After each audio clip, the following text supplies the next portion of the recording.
نمونہ ہو، ہمارے لیے ہدایت ہو، ہمارے لیے نصیحت ہو۔ ہم بھی اپنے امی اور ابا کو اتنی نہ صحیح 10% بھی اگر خدمت کرے تو امی ابا خوش ہو جاتے ہیں۔ تو بہرحال ماں کی باپ کی رضا میں اللہ تعالیٰ کی رضا ہے، اللہ تعالیٰ کی رضا میں کیا فرمایا ہے؟ لوگوں تم سمجھتے ہو، سن لو، خبردار ہو کر سن لو، جب میں تمہارے سامنے ہوں تو میرا دیدار تم سب کو نصیب ہوتا رہتا ہے، جب میں تم میرے سامنے سے چلے جاؤ گے تو تم کو میرا دیدار نصیب نہیں رہتا۔ لیکن ماں کی خدمت گزاری کی وجہ سے رب العالمین خوش ہو کر اویس قرنی کے دل میں دو ایسی آنکھیں پیدا فرمایا ہے کہ 24 گھنٹے میرا دیدار اس کو نصیب ہوتا رہتا ہے، میرا دیدار اس کو نصیب ہوتا رہتا ہے، اس کا دیدار سے میں پر لطف ہوتا ہوں، میرے دیدار سے وہ فیض حاصل کرتا رہتا ہے۔ اس کے بعد اور ایک خاص انعام بھی قدرت کی طرف سے ماں کی خدمت گزاری کی وجہ سے رب العالمین نے اویس قرنی کو مستجاب الدعویٰ، میرا اویس جو دعا کرے گا وہ قبول ہوگی، یہ بھی صفت اس میں موجود ہے۔ اے میرے خلفائے راشدین، ڈھونڈو، تلاش کرو، اویس کے پاس پہنچو، اس کی فلاں فلاں یہ نشانی ہے، اس کے جسم پر بال بھی ہے اور اس کے ہتھیلی کے پیچھے سفید روشن نشان بھی ہے، مرض برس کا نہیں ہے، تو لہذا جاؤ اور دے دینا۔ تو فوراً سارے صحابہ کرام ششدر ہو کر صدیق اکبر رضی اللہ تعالیٰ عنہ اپنے زمانے کے، اپنی خلافت کے زمانے میں ڈھونڈتے رہے مگر پتہ نہ چلا۔ فاروق اعظم رضی اللہ تعالیٰ عنہ کی خلافت کے زمانے میں 9 سال تک تلاش جاری رہی، آپ کی خلافت کے آخری سال 90 سال، جبکہ آپ مینا میں اعلان فرما رہے تھے کہ اے لوگوں تم میں کوئی اویس ہے یا اویس کو جاننے والا ہے؟ تو حضرت اویس قرنی رضی اللہ تعالیٰ عنہ کے چچا اٹھے، عرض کیا یا اے امیر المومنین، وہ میرا بھتیجا ہے۔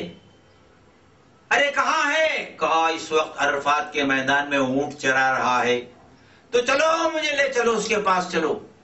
تو حضرت عمر اللہ تعالیٰ عنہ نے اعلان فرمایا، اے علی تم بھی اپنے شہزادوں کے ساتھ چلنا، میں بھی چلوں گا، ہم چاروں پانچوں لے جا کر اس کو پیش کر دیں گے۔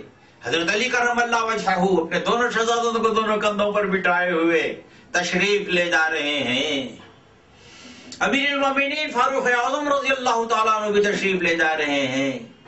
عرفات کے میدان میں پہنچے، دیکھا کہ کوئی شخص نماز میں مشغول ہے اور اونٹ اطراف چر رہے ہیں، یہ شخص کو چھوڑ کر کہیں دوسرا طرف جانے کا نام بھی نہیں لیتے اونٹ۔ یہ اویس قرنی رضی اللہ تعالیٰ عنہ کی سرحد میں بھی کرامت، اللہ اللہ۔ اور اس کے بعد پیش کر دیے۔ اس کے بعد حضرت فاروق اعظم رضی اللہ تعالیٰ عنہ، حضرت علی کرم اللہ تعالیٰ وجہ، حضرات حسنین رضی اللہ تعالیٰ عنہما معروضہ کرتے ہیں کہ اے اویس، رسول اللہ صلی اللہ علیہ وسلم نے تم سے خواہش کی ہے اس لیے کہ تم مستجاب الدعوات ہو، یہ راز ہم پر رسول اللہ صلی اللہ علیہ وسلم سے فاش ہوا۔ رسول اللہ صلی اللہ علیہ وسلم کی خواہش ہے کہ آپ یہ زیب تن کر کے، نماز صلاۃ الحاجت ادا کر کے امت محمدیہ صلی اللہ علیہ وسلم کی مغفرت کے لیے دعا کرنا۔ جیسے اویس قرنی رضی اللہ تعالیٰ عنہ نے زیب تن کیا، اس کے بعد رسول اللہ صلی اللہ علیہ وسلم کی امت کو مغفرت کے لیے دعا کرنے لگے۔ غیب سے آواز آ رہی تھی، اویس تمہاری دعا سے ہم نے اتنے کروڑوں کو بخش دیا۔ پھر آپ عرض کرتے مولا پوری امت کو بخش دے، ارے کروڑوں اربوں خربوں کو بخش دیا۔ تو پھر بھی آپ عرض کرتے ہیں، اب اس کے بعد سجدے میں گرتے ہیں، گڑ گڑانا شروع کرتے ہیں، چیخیں مار کر دھاڑے مارنا شروع کرتے ہی حضرات حسنین قریب جاتے ہیں، عرض کرتے ہیں